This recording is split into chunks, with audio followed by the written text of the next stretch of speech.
Kas sa müüsid Bitcoini siis, kui see maksis $19,000? Joo. Kas sa ostsid nüüd, kui see maksis $20,000? Joo. Sul on FOMO sõltuvus, sa vajad abi. Tere tulemast FOMO taastusravile. Eelmise kuu lõpus hääletasid Heliumi kasutajad selle poolt, et jätta maha oma blokiahel ja kolida ümber Solana peale. Kuule, aga mis asi siis Helium on selline? Me vist ei ole varem sellest rääkinud, aga nad on põhimõtteliselt selline võrk, kus nad jagavad nii-öelda oma Wi-Fit. Et seal vist on isegi mingid, nagu see on nagu mesh network. Et kui ühel on nagu see interneti ligipääs, siis ta selle mesh võrguga siis nagu jagab teistele ja siis... Okei, kas see on selle loraga kuidagi seotud või? Ma arvan, nad kasutavad seda ka, et seal seadmetes, mis neil on. Siis neil vist on minust oma seadmed, mida sa saad installeerida. Ja siis kui sa jooksutad või jagad seda interneti, siis sulle makstakse nendes tokenites. Aga nüüd nad siis otsustavad, et neil ei ole mõtet oma blokiahelat jooksutada, et teevad selle tokeni Solana peale. Aga jama on see, et Solana ise oli jälle maas. see ei ole eriti nagu uudisvääriline, sest minu meelest nad on viimase aasta jooksul mitu korda olnud. Jaa, korduvalt. Aga seda, mida mäletatakse, on aastatagune, kui nad olid peaaegu ööpäev olid maas. Jaa. Aga nüüd olid nad siis kõigest 3 tundi. Mis blokiahela puhul on ikkagi päris suur. Jaa. Krakeni juhtkonnas toimusid väikesed muutused, et nende endine CEO siis astus sammu võrra edasi juhatuse esimeheks ja uueks CEO-ks tuli inimene, kes oli ennem COO. Et niisugune nagu karjääriredelil väike niisugune nagu põlvkondade niisugune switch. Ja siis kohe nad ka vastasid mingitele sellistele olulistele küsimustele, et nagu näiteks selle SSC suhtes, et nemad ei hakka mingid sinna ennast registreerima, sest neil väärtpabereid ei ole. Nemad neid ei müü. Okei, mis on huvitav, millega nemad siis tegelevad? Krüptorahaga. Okay. Samal ajal Euroopa neid seaduse loojad siis on teinud selle mustandi MiCA ehk siis Markets in Crypto Assets ja seal nad üritavad teha nagu NFT profiilipilte väärtpaberitega sarnaseks. Et see ei ole veel läbi läinud, et sinna loodetavasti tehakse ikkagi mingid muudatused, aga see ei tundu üldse nagu hea suund. Või sa aru, mis nende väärtpaberitega on, iga kord liigub see jutt sinna nagu. No kõik tahavad... Et varaklassi on veel ja palju, et ei ole kõik on väärtpaberid. Nad tahavad kuidagi seda kontrollida oma käpa alla saada selle. Ja suruda kuidagi oma raamidesse, on ju. Kas nüüd see on see äkki või? Ei, see veel ei ole see, aga kas äkki NFT võib olla see, on ju? Ei. Ja, aga selles mõttes SEC nagu trahvis Kim Kardashianit nüüd $1.2 miljoni eest, sest ta oli Ethereum Maxi mingit forki, nimelist forki promonud Instagramis. Kahjuks me seda ei teagi, palju tal endale maksti selle eest, et see jääb saladuse. Ei tea, et võib-olla kasumiga ikkagi. Võib-olla küll, jah. Arvestades, et tegemist on Kardashianiga, siis see võis olla rohkem kui 1,2 miljonit. Ja viimastes saatetes me oleme rääkinud selles Tornado Cashi jamast ja kuidas GitHubist võeti kood maha ja kuidas siis kasutajad ja isegi ülikooli õppejõud olid seda nagu levitama hakanud uuesti. Ja siis nüüd siis USA nagu see Treasury siis nagu täpsustas, et tegelikult saab veel Tornado Cashist oma raha välja võtta, aga sa pead selleks nagu avalduse tegema. Ja siis kui sa oled selle nii-öelda dustinguga pihta saanud, kus sul saadeti siis keegi suvaline saatis nagu withdraws sinu aadressile see 0,1 Ethereum, et siis sa saad ka nagu sellest jamast, nagu siis su nagu aadressi ära ei blokita, kui sa nagu ka sellest nagu teada annad. Aga mis tähendab see, et põhimõtteliselt kui nagu USA valitsus tahab, et keegi nagu seoks oma aadressi mingi aadressiga ära, või noh, oma identiteediga, siis põhimõtteliselt nad lihtsalt võivad vist rooda sinna 0,1 ja siis on neil kohustus nagu ennast toksida. Ja, see on jabur. Aga noh, selles mõttes nad veel tulid selle pointiga ka nagu tagasi, et noh, tegelikult seda Tornado Cache'i koodi võib siis ikkagi vabalt levitada. Ja nüüd ta on ka siis GitHubis üleval taas, on ju. Et saavad kõik uudistada, kuidas see siis tehtud on. Et vist taastati see täpselt see sama repositori, mis maha võeti. Okei. Nüüd siis infoturbe teemadele liikudes oli jälle vahva uudis, et Immunify, mis on meil ka mitu korda nagu teemad saates olnud, tõstis oma A-voorus siis $24 miljonit. Ja kes ei tea, mis Immunify on, ta on siis nagu white hackerite platvorm, kus saab tellida nagu panna üles bug bounty'd. Jah, et nagu testimist on ju, et ta on mingi uus smart contract valmis ja sa tahad, et kogukond testiks, siis sa paned sinna üles selle ja tekitad talle ka siis mingi niukse, kuidas öelda, bounty või selle auhinna fondi on ju, et kes leiab midagi, saab siis sealt mingit tasu selle eest. Samal ajal tõstis ka B-seeria vooru, kus selline ettevõte nagu 34 miljonit. Jaa, see on päris vahva, sest sellel on ka teatud määral vist Eesti juuri, et siin... Aga nendest me ei ole väga palju vist või üldse ei ole rääkinud. Aga põhimõtteliselt nad teevad sellist neid nii-öelda trading bot'e. Ja copy trading ja vist mingi sellised teemad on neil see, nende amploa.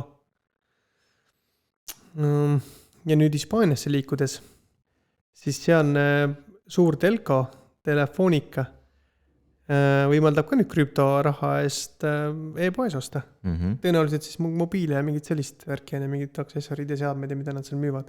No sama liigutusega nad ka ostsid või noh, investeerisid ühte krüptobörsi, kes siis võimaldab neil seda müüki teha krüptorahaga.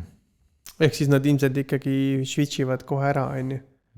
Et see on lihtsalt, võtavad vastu seda ja kohe konvertivad, on ju. No eks nad nägid, kuidas see toimis, siis oli, meile meeldib, kuidas te tööd teete. Võtke raha. Jah. Ja siit edasi liikudes läheme üle Lombi nüüd ja Walmarti.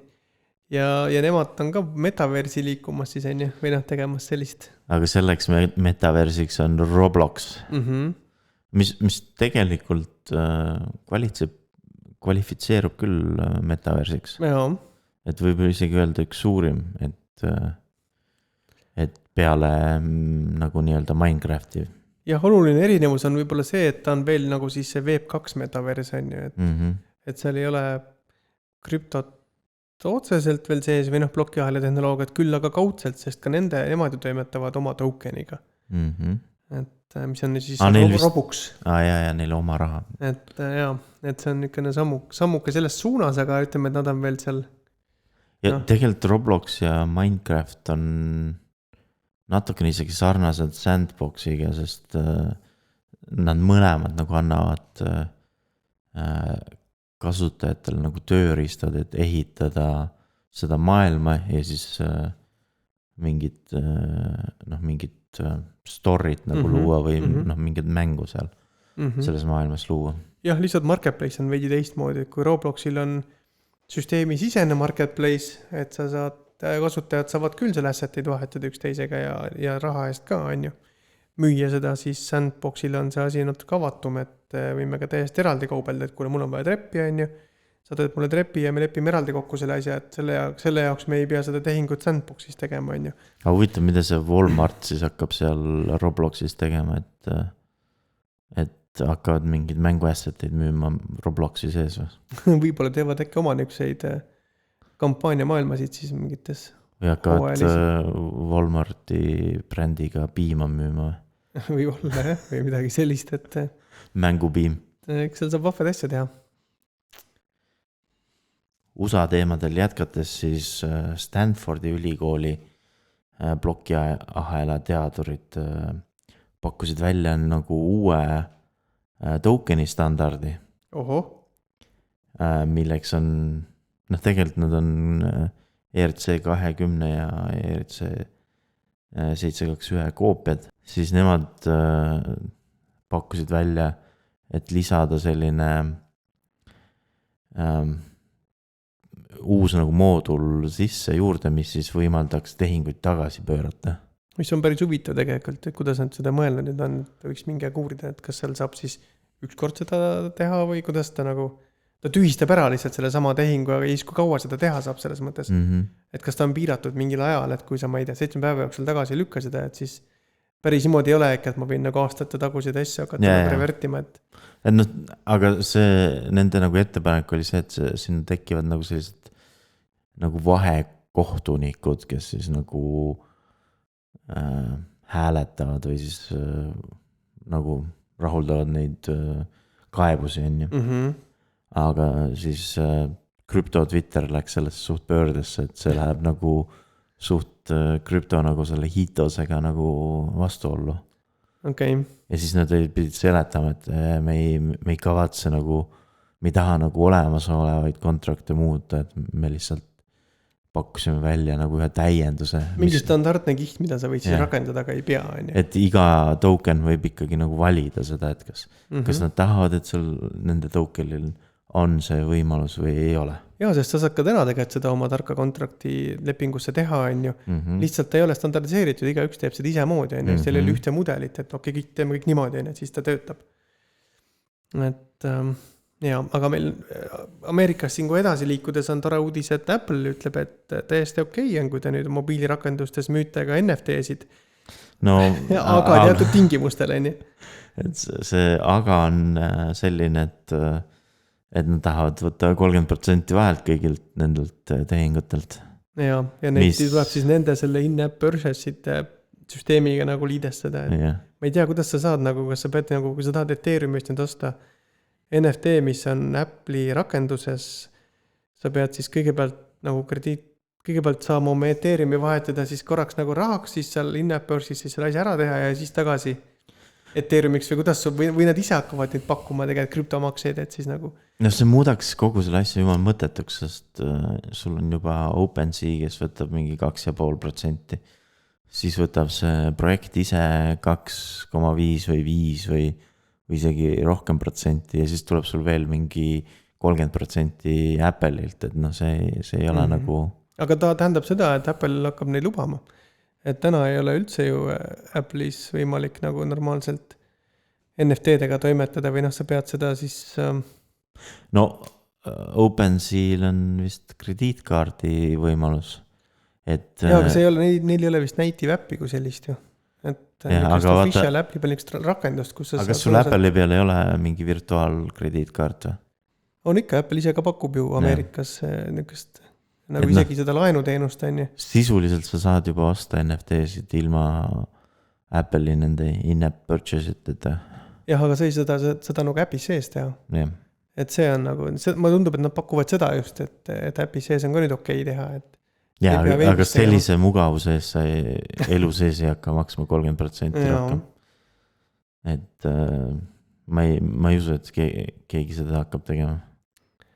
Ma ka kahtlen selles, aga see võib iseenesest soodustada niisugust massi kasutust, kui ka tava veeb nii-öelda klassikalised rakendused hakkavad rohkem integreerima seda ja võib-olla siis müüma oma nänni. USAs on ka selline suur ettevõte nagu Walt Disney Company. Vahest vist on lihtsalt Disney Corporation või ma ei tea, kuidas seda kutsutakse. Aga nemad nüüd otsivad NFT teadlikke advokaate. Okei, huvitav. Et vaata, kohe korjatakse nagu üles sellised tööpakkumised, kus otsitakse krüptoteadlikke inimesi. Aga nemad ei otsi ei programmeerijaid ega kedagi sellist, vaid advokaate just. Et ma ei tea, milleks see nüüd on, et kas selleks, et jahtida neid, kes on nende IP-d nagu nii-öelda varastanud või siis nad kavatsevad ise tulla millegi välja. Aga võib-olla see on seotud ka sellega, et Warner ise nüüd hakkas NFT-sid tegema, et võib-olla nad tahavad laiendada seda ampluaad nüüd ja Disney vaatas ka, et sest nad kõik kuuluvad ju Warnerile, sinna suurde gruppi. et võib-olla lihtsalt nüüd ka Disney aktiveerus, siis tood, kui Warneris läks nagu päris hästi see asi käima, et siis mida meie saame ära teha, on ju. Ja Sega läheb nagu nii-öelda täiesti NFT-deks, et nad tegid isegi aasta alguses sellise brändi nagu Sega NFT. See kõlas päris hästi, kui läheb täiesti NFT-deks ära, et. jah, et noh, nüüd nad näiteks valisid ühe sellise oma mängu nagu, ma ei tea, ma ei ole sellest kuulnud, aga Sangushi Daisen. Et nad kasutavad selle mängu nagu nii-öelda IP-d plokiahela tehnoloogia. Et see vist on neil esimene mäng. Okei. Aga vist neid NFT-sid nad on juba varem selle sama Sega NFT kaubamärgi alt teinud. Ja mängudest edasi liikudes on Sandbox, kes tekitas sealsetele nagu nende land tokeni ehk siis maaomanikele eraldi steikimise poti, ja millel on ülihea tasuvus hetkel, ma saan aru. Ja, sest neid maaomanikke, kes steigiksid Sandi, ei ole väga palju. Ja praegu on veel see, et kõik steigivad selles tavalises Sandi poolis. Mis on Ethereumi põhivõrgus, on ju? Ei, Polygonis. Polygonis, okei. Aga nüüd nad on... Aga vaat see on see, mis annab sulle selles alfa kolmanda nagu seasonis neid punkte, vaata. Et või tiketeid õigemini. Okei, osad hoiavad teadlikult siis seal, on ju? Jah, sest nad tahavad saada ikkagi maksimaalselt neid tiketeid. Ja sa ei tea ka nagu, millal sul on piisavalt tiketeid, sest see alfa pääs nagu loositakse kõige lõpus välja. Et siis keegi taha nagu... Et kas sa saad piisavalt kokku selleks? Jah, et keegi taha sealt nagu oma sändi nagu ümber liigutada sinna uude sellesse puuli. Nii et see on hästi kasumlik praegu. Nii et see uus puul on ka siis ikkagi Polygoni peal, on ju? Jah, nad ei tee enam üldse midagi Ethereumi peal, et nad kohe ütlesid, et kõik uued asjad, mis me teeme, on kõik Polygoni. Kas Vanaland on ka nüüd ära migreeritud Polygoni peale või mis sellega see seis on? Kasutajad peavad ise migreerima. Okei, ja seda peab tegema, on ju, et sa ei saa nüüd jääda sinna... Ei, sa võid jääda, aga sa vist hetkel ei saa tagasi, et kui sa oled ühe korra Polygoni peale läinud, et siis sa ei saa enam tagasi Ethereumi peale. Okei. Aga sul ei ole väga mõtet ka enam teda Ethereumi peal hoida, sest nüüd on ju OpenSeas ka see võimalus, et sa saad sama nagu kollektsiooni neid NFT-sid mitu tükki korraga müüa. Et ennem oli see ainult Ethereumi peal selline võimalus, aga nüüd toimib ka Polygoni peal. Ja kui sul on kõik need igasugused rewardid on, no sul oli isegi väikene boonus oli selle vanas poolis, et kui sul oli landi. Aga see toimis ka siis, kui sul oli see land Polygoni peal, et sul tegelikult ei ole enam mingit põhjust hoida Sandboxi landi neid NFT-sid Ethereumi peal. Okei, ja see Polygoni peal on ka palju soodsam nendega tehinguid teha, on ju? Ja nad isegi maksavad mingi 10 tehingut kuus sul kinni ka. Kuigi et see on mingi täiesti mõttetu summa, mis sa Polygoni peal maksma pead, siis põhimõtteliselt makstakse see ise kinni. Okei, vahva. Aga Sandboxiga edasi minnes on meil seal veel uudiseid ju? Et neil oli, nad teevad nagu iga nädal või igapäevaselt teevad, striimivad neid uusi leveleid, mis nagu tehakse lahti selle season 3 jaoks.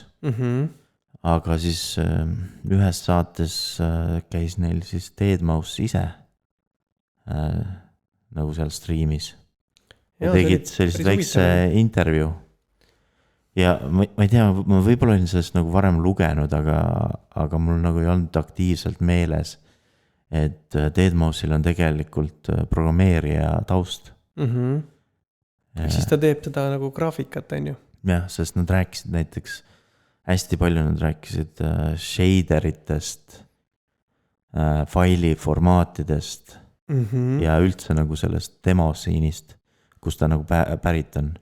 et noh, see demo scene on see, kus on need noh, see oli populaarsem 90-ndatel, kus siis progejad tegid mingi paari kilobaidi sisse, kirjutasid mingi koodi, mis siis protseduuriliselt nagu genereeris sul mingi täiesti suure maailma või siis tema puhul vist oli siis, ta tegeles nagu selle muusika genereerimisega või siis selle muusika tempos nagu visuaalide loomisega. Põhimõtteliselt nagu graafikaefektid on võimalikult väikese koodiga. Aga põhimõtteliselt teeb tänapäeval seda sama nagu programmeerimist lihtsalt oma või kellegi teiste show'de nagu selleks lava show'ks.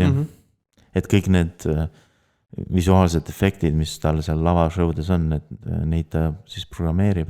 Ja siis huvitav oli veel see, et ma pärast siis nagu googledasin, et on ju veel selle programmeerimise kohta, millest ta mainis seal ja siis Wikipedias on isegi välja toodud see huvitav fakt, kus ta nagu sai oma nime, et miks on see Deadmau5, esiteks artisti nimi ja miks see just niimoodi kirjutatud on. Jah, nagu viiega. Ja probleem oli selles, et vaata DOS-i ajal olid faili nimed olid 8 tähte ja siis oli laiend oli 3 tähte. Aga Deadmau5 nagu ei mahu ära 8 tähe sisse ja siis kui ta asendas selle SE nagu 5-ga, siis mahtus 8 tähe sisse. Ja siis oli veel huvitav, et kus see nagu artisti nimi Deadmau5 tuli. See oli sellepärast, et ta leidis oma arvutist surnudiire. Okei, siis läkski ja hakkas pihta enne. Ei vahva, ja lisaks ta rääkis ka veel, kuidas tema seda siis Heads on ju, mis on tal see bränd või see virtuaalmaailma need NFT-d, mis ta tegi, et kuidas need nüüd voxel graafikas üle viidi on ju. Ja sellest rääkis see Sandboxi arendaja vist, et kuidas nad seda tegid. Et kuna see Headsi need 3D mudelid on ka nagu nii-öelda protseduuriliselt kokku pandud, et sul on mingi kindlad template'id, mis sa pead kokku, siis nagu Sandbox nagu tegi seda sama asja järgi vaata, et neil ei ole nagu 1000 3D mudelid loodud, vaid nad tegid siis nagu erinevad tükid eraldi ja siis panid need kokku. Okei, sest see on ju huvitav, et need samad ju, need nagu graafilised 3D mudelid, mis on selles Head-seerias, et samasugused on ju nüüd tehtud voxeliks, on ju. Et see on põnev, kuidas need kokku on pandud siis, on ju, ja päris hästi. Et ma ei tea isegi, kas see veel season 3 on näha, sest praegu on vist ainult mingi paar nagu sellist nii-öelda kiivrit välja jagatud. Aga ma saan aru, et seal kuskil taustal on neil niiviisi, et kõik Heads 5 omanikud saavad vist mingi hetk selle voxel-graafilise kiivri nii-öelda. Kas see läheb selle pea veel peale oma korda või võitud? Okei, äge, no. Aga siis ta muidugi rääkis nendest failiformaatidest, mis siis oli, et kuidas ta eelistab ühte 3D mudelite formaati teistele, et kuidas nagu enamus 3D mudelid, mis on nagu popid, on mingi ilgem saast ja siis see GLTF vist oli see, mis talle meeldis. Okei, oma paindlikkuse pärast siis, jah? Jah. Ja see vist oli open source formaat ka ja meil on isegi YouTube'is üks video, kuidas me võtsime selle Heads 5 selle 3D mudeli ja siis tegime selle voxeliseks.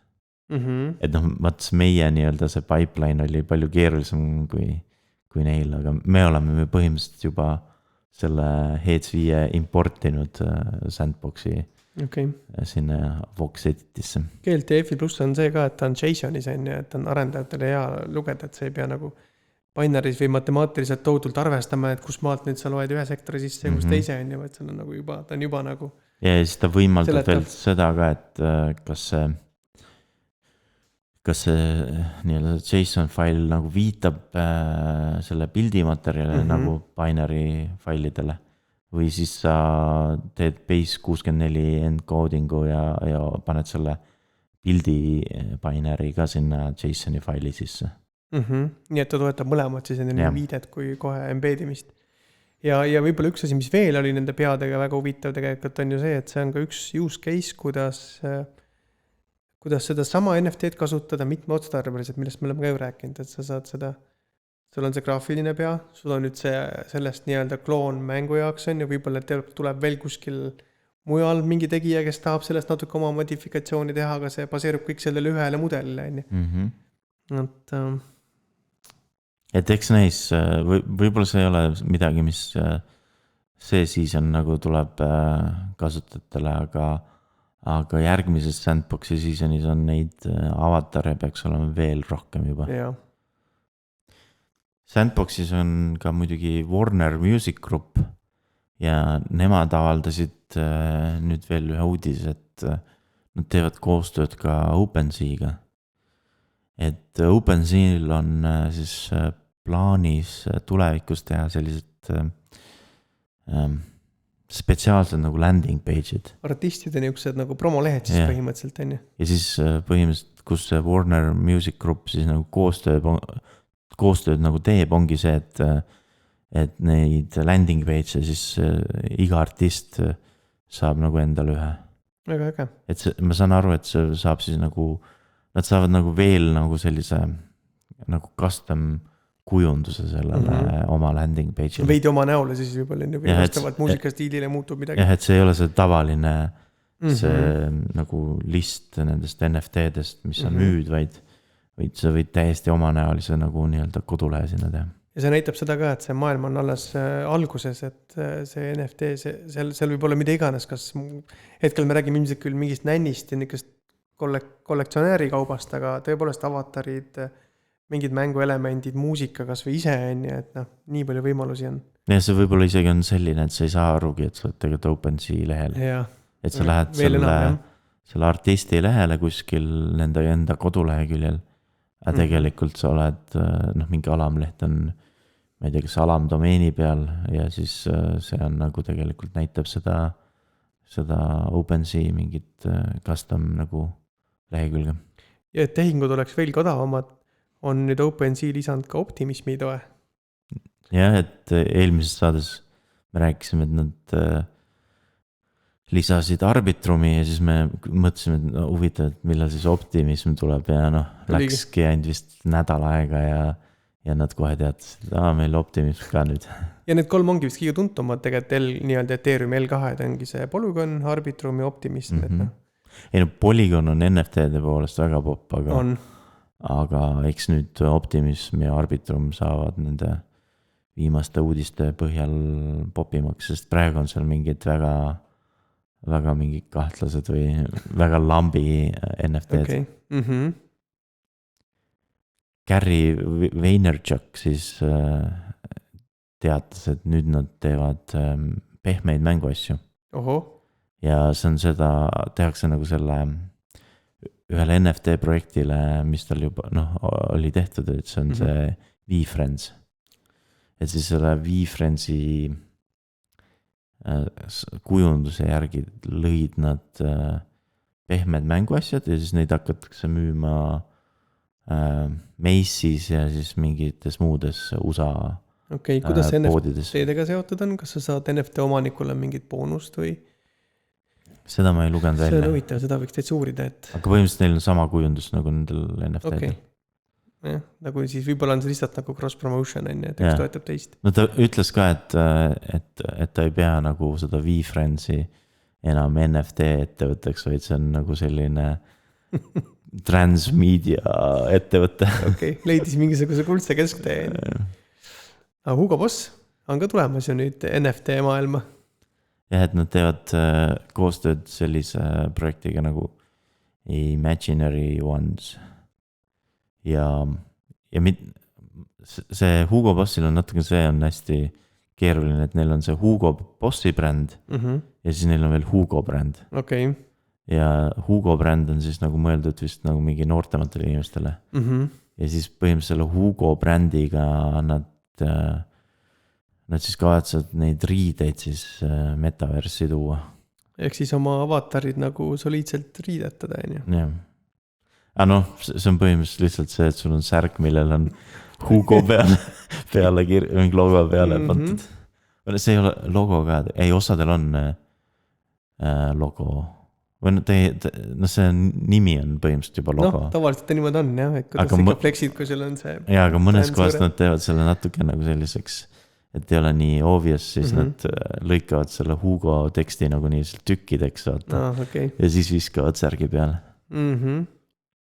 Lõpetame ühe DJ uudisega selle saate, aga kas sa oled sellisest DJ-st kuulnud nagu Seed Phrase? Kas ta teeb metaversile muusikat või? Vaat seda ma ei tea, aga tal on NFT olnud küll ja tal on krüptopunk olnud. Ohoo.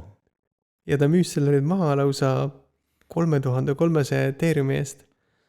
Mis on siis $4,5 miljonit praegu. Ouch. Nii et kuskil on mingi väga õnnelik seed phrase. Aga see tähendab seda, et kas meil on ikka nii-öelda bear market või mismoodi selliseid müüke toimuvad sellises turuseisus? Elame näeme.